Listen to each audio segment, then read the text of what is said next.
नमस्कार, मैं हूं अंजलि और आप देख रहे हैं आरपीएस समाचार। तो चलिए शुरुआत करते हैं आज की मुख्य खबर से। इस गांव में 30 साल से मर्द ने नहीं रखा कदम, फिर भी महिलाएं हो जाती हैं गर्भवती। जाने कैसे होता है ये चमत्कार।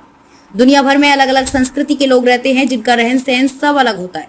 यहाँ तक कि इनके रिश्तों की परिभाषा भी अलग होती है। साउथ अफ्रीका में एक ऐसा गाँव है जहाँ महिलाओं की शादी नहीं होती, फिर भी वो प्रेग्नेंट हो जाती है। रिलेशनशिप डेस्क, क्या कभी आपने सोचा है कि बिना मर्द कोई औरत प्रेग्नेंट हो सकती है? नहीं ना।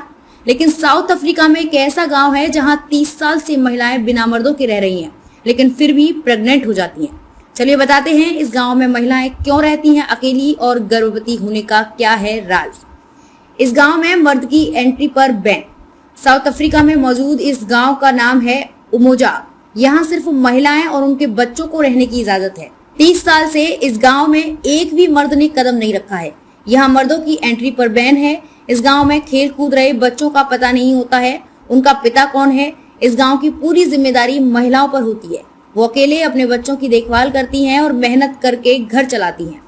रेप की शिकार महिलाओं ने बसाया ये गांव। मीडिया रिपोर्ट्स की माने तो इस गांव में 250 महिलाएं रहती हैं। घने जंगल के बीच इस गांव की महिलाओं को अकेले रहने में डर नहीं लगता है। इस गांव को महिलाओं ने ही बसाया है। कहा जाता है कि सालों पहले ब्रिटिश सैनिक आए थे। आदिवासी महिलाएं जब बकरियां और भेड़ चरा रही थीं, तभी उन्होंने उनका रेप कर दिया था। रेप की शिकार 15 महिलाओं को पुरुषों से घृणा हो गई। वो पुरुषों से अलग होकर अपनी एक दुनिया बसा ली। अब इस गांव में 250 महिलाएं हैं। सोचिए बिना मर्द उनकी संख्या में कैसे इजाफा हुआ। तो ऐसे प्रेग्नेंट होती हैं यहाँ की युवा लड़कियां। बता दें कि ये कोई चमत्कार नहीं है। बिना पुरुष कोई भी महिला प्रेग्नेंट नहीं हो सकती है। ये प्रकृति का नियम है।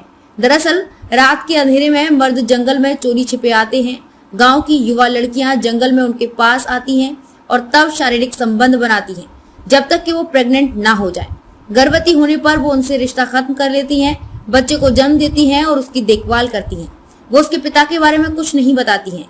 इसके अलावा इस गाँव में घरेलू हिंसा का शिकार महिलाएं, बाल विवाह से बची लड़कियां और रेप की शिकार औरतें भी आकर रहती हैं। बच्चों के लिए इस गांव में स्कूल भी खोला गया है।